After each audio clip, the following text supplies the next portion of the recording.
นี่มันจะเข้าสวยปุ๊บปิดพวกนี่มันมาในนึงก่อน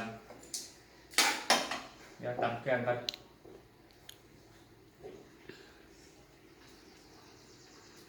ใส่กระเทียม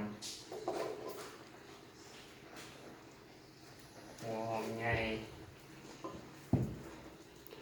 โอเคหัวผักบัว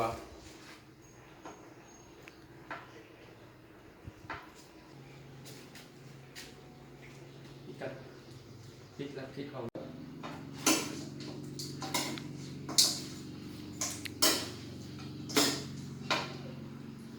สุไข่ใส่หลังใส่ลงไป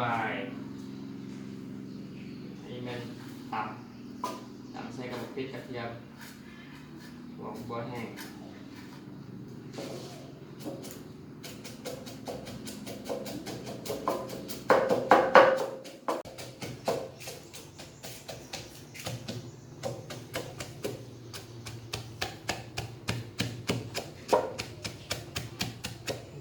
เป็ดกัน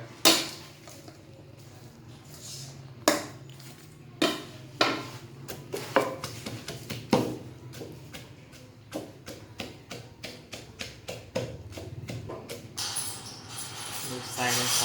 เครื่องอบทางไม้กะหรี่มาร้อยตับเครื่องเลี้ยงไข่หอมเสร็จแล้วใส่เลย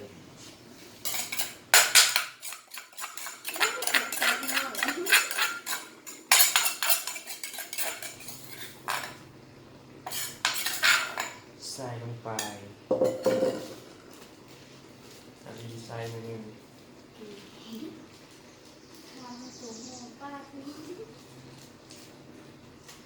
รสดีก็ใส่หน่อยหนึ่ง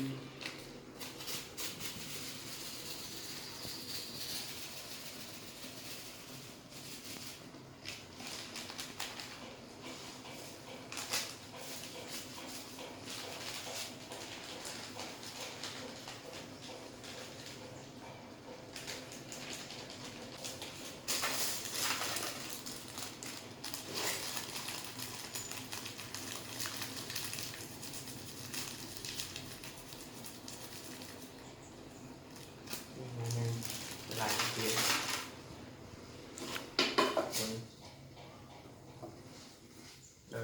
มาใส่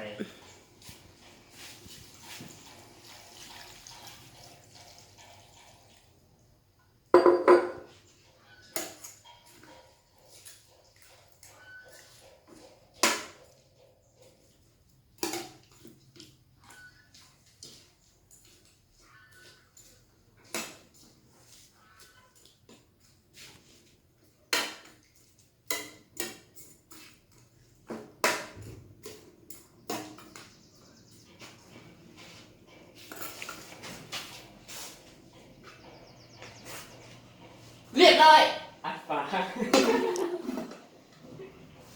คือเหมือนที่